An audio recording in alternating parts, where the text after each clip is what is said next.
վարչապետ Փաշինյանը իր խոսքում հայտարարել էր, որ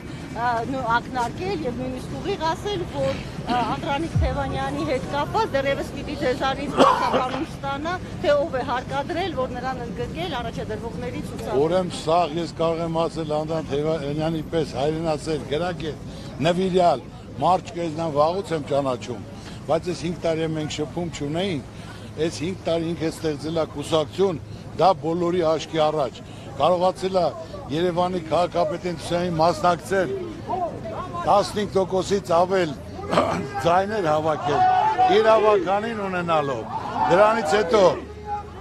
Գյումրիում մասնակցել, նույնպես կարողացել է ստեղծի հավաքական եւ էջմիածում նա պատական մարդ չէր, որ ինչ-որ միջնորդության կարիք ունենար, բոլորը կխնդրեին մասնակցել, որ այդ մարդը իրանց հետ համագործել։ Ինքը մոտ է եկել, ճանաչելով ինձ Սարուկյան ջան, սենց ցանկություն, թիմով ենք խոսել, մենք ուզում ենք միասնական, որ այս երկու բան փոխել։ Կազմենք, ասենք թե մենք հիմնական միասնական իրար հետ մասնակցենք, դաշինք կազմենք, ես ասեմ Թևանյան ջան, ես դաշինք չեմ կազմում,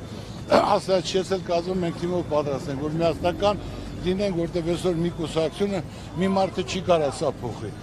Եվ մեծ ուրախությամբ